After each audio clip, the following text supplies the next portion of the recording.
Hello everyone, स्वागत करता हूं मैं आप सभी का हमारे शारदा इंस्टीट्यूट की ऑनलाइन क्लासेस में।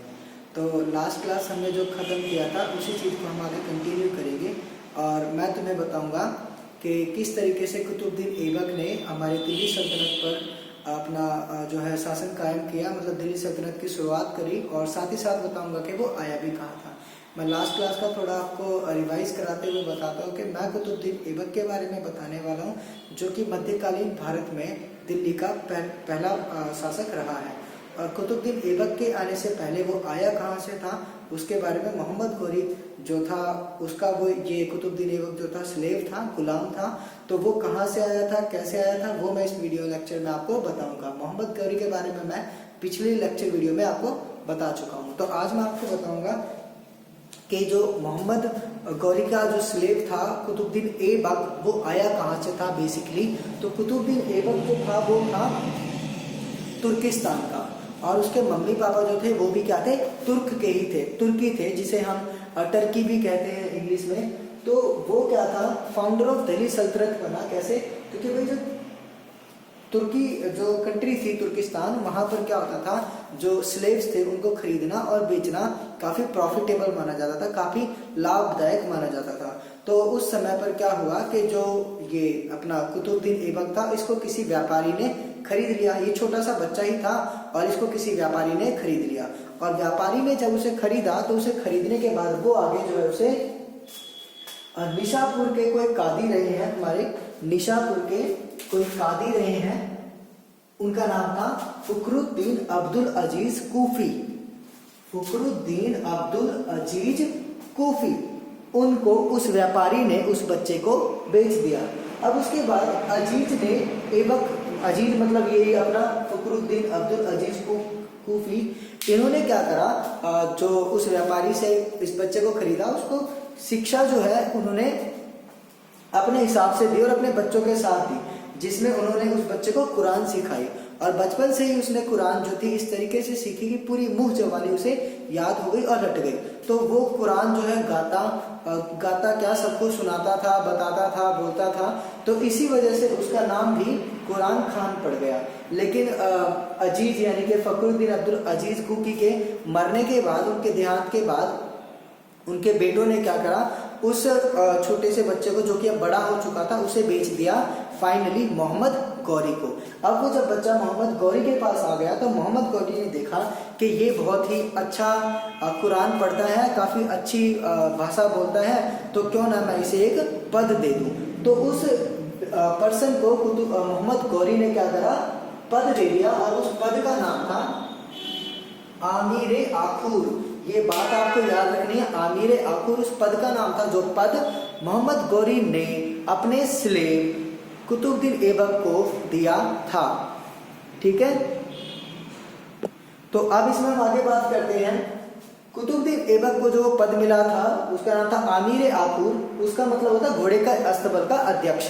तो घोड़े के अस्तबल का अध्यक्ष बनने के बाद कुतुबुद्दीन ऐबक मोहम्मद गौरी के सैन्य अभियानों में भी भाग लेने लगा। अब जब वो सैन्य अभियानों में भाग लेने लगा तो याद करो battle of Tarain. Battle of Tarain में जब पृथ्वीराज चौहान को बंदी बना लिया था तो कुतुबुद्दीन ऐबक ने इसमें महत्वपूर्ण रोल प्ले किया था, जिसकी वजह से कुतुबुद्दीन ऐबक को सूबेदार बना दिया जाता है। सूबेदार मतलब उस पर्टिकुलर स्टेट का मंत्री बना दिया जाता है, जो थे भारतीय प्रदेश, जो मतलब इंडियन स्टेट थे, वहां का क्या बना देते हैं, कुतुबुद्दीन ऐबक को सूबेदार बना देते हैं। तो वहां का जब ये सूबेदार बन जाता है, अब याद रखना इंडिया में कुछ स्टेट का सूबेदार बना दिया मोहम्मद गौरी ने, तो बेसी बात है भाई, दिल्ली का सुल्तान कौन बना था, कुतुबुद्दीन ऐबक। फिर क्या होता है, मोहम्मद गौरी की जब मृत्यु हो जाती है तो मोहम्मद गौरी का एक ही स्लेव जो था, जिसका नाम कुतुबुद्दीन ऐबक था, वो था। एक के अलावा भी काफी स्लेव थे, लेकिन उन सभी में से सिर्फ कुतुबुद्दीन ऐबक ही ऐसा था जिसको सूबेदारी भारत के स्टेट को दे रखी थी। जो इंडिया के स्टेट थे वो किसे दे रखे थे, कुतुबुद्दीन ऐबक को दे रखे थे। तो ऑब्वियस ही बात है, कुतुबुद्दीन ऐबक को ही दिल्ली का शासक बनाया गया। ये बोला गया कि कोई इधर से आएगा, कोई उधर से आएगा, कोई ये आएगा।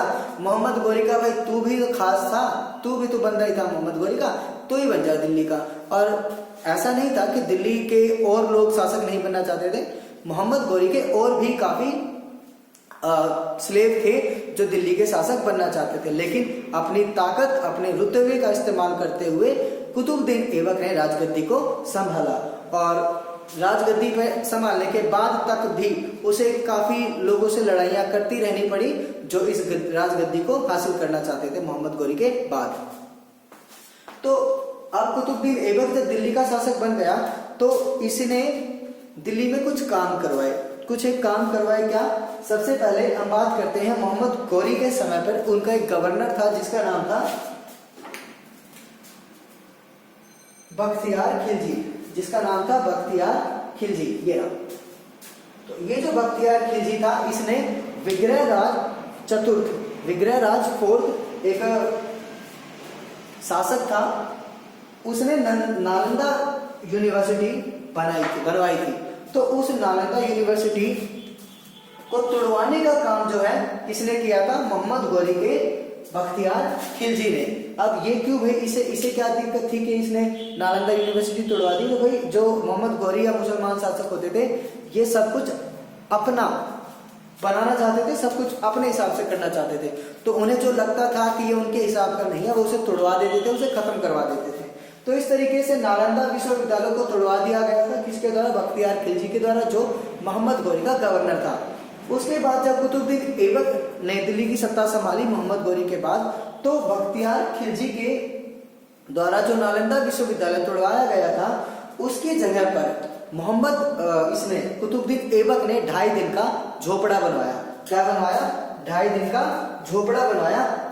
और इसी की वजह से कुछ पंजाब संत हैं जिनकी याद में, पंजाब सह संत थे, उनकी याद में यहाँ पर 2.5 दिन का मेला भी लगता है। यहां तक बात क्लियर होगी। हम बात कर रहे हैं कुतुबुद्दीन ऐबक के कार्यों की, कुतुबुद्दीन ऐबक ने क्या क्या कार्य करवाए हैं। तो भाई जो नालंदा विश्वविद्यालय तोड़वाया था, उसकी जगह पर कुतुबुद्दीन ऐबक ने 2.5 दिन का झोपड़ा बनवाया।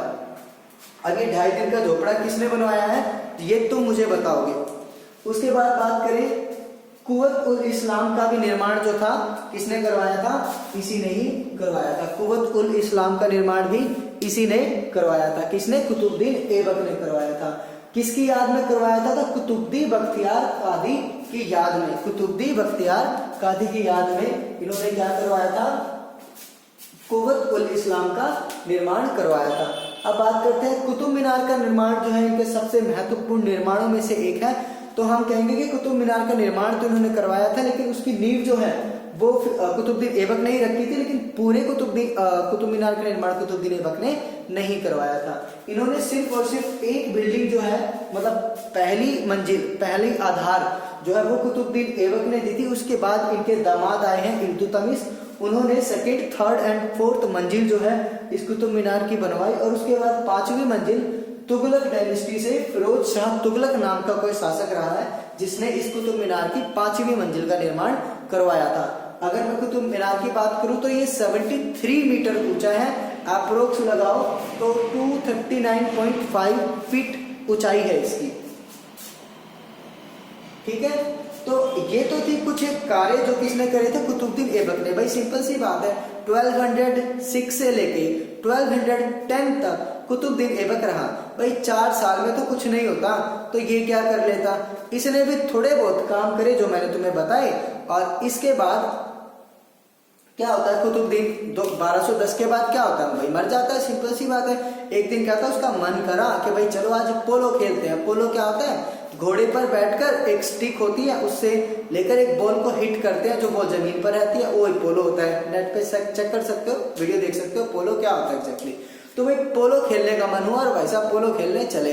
अब पोलो खेलते खेलते खेलते खेलते घोड़े से गिर पड़े और गिरते ही उनकी मृत्यु हो गई, वो परलोक सिधार गए। तो इस तरीके से कुतुबुद्दीन ऐबक का तो द एंड हो गया। अब कुतुबुद्दीन ऐबक का एक बेटा था और एक बेटी थी।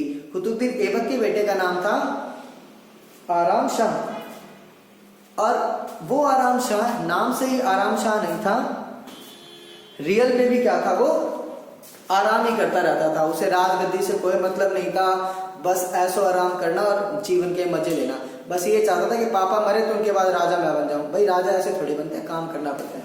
तो आराम शाह जो था, हमेशा आराम करता रहता था, वो राजा बनने की फिराक में था। लेकिन उसकी बेटी की शादी जिस पर्सन से हुई थी, वो पर्सन जो था भाई वो था अपना इल्तुतमिश। इसका नाम बड़ा अच्छा लगता है भाई, इल्तुतमिश। तो ये जो इल्तुतमिश था, इसने कुतुबुद्दीन ऐबक की बेटी से शादी करी, तो इन शॉर्ट ये क्या बन गया, कुतुबुद्दीन ऐबक का दामाद बन गया। और आराम शाह का क्या बन गया, जीजा बन गया। अब यहाँ जीजा और साले में राजगद्दी को लेकर हो गई बहस। और जीजा ने बोला कि बेटा मतलब साले आराम शाह तू क्या करेगा राजगद्दी संभाल के, तू संभाल मैं संभाल, बात एक ही बात है। और इल्तुतमिश सन 1210 AD में राजगद्दी पर बैठ गया। और ये जो कुतुबुद्दीन ऐबक के बाद जो उसका दामाद इल्तुतमिश ने राजगद्दी संभाली, क्यों संभाली मैंने तुम्हें बता दिया, क्योंकि उसका बेटा लायक नहीं था, इसीलिए दामाद ने राजगद्दी संभाली। और राजगद्दी संभालने के बाद ऐसा बोला जाता है कि इल्तुतमिश को दिल्ली सल्तनत का रियल फाउंडर माना जाता है। रियल फाउंडर ऑफ दिल्ली सल्तनत कुतुबुद्दीन ऐबक नहीं है, उसका दामाद इल्तुतमिश है। कुतुबुद्दीन ऐबक सिर्फ और सिर्फ फाउंडर ऑफ स्लेव डायनेस्टी या फिर फर्स्ट रूलर ऑफ दिल्ली सल्तनत बोल सकते हैं, लेकिन रियल फाउंडर जो है वो स्लेव डायनेस्टी का जो रियल फाउंडर है वो इल्तुतमिश ही है। अब इल्तुतमिश की बात करेंगे हम अगली नेक्स्ट वीडियो लेक्चर में। तब तक के लिए यहीं तक हम इस चीज को समझेंगे। आई होप तुम्हें कुछ समझ में आया होगा। अगर अच्छा लगे तो लाइक करो, नहीं अच्छा लगे तो डिसलाइक करो।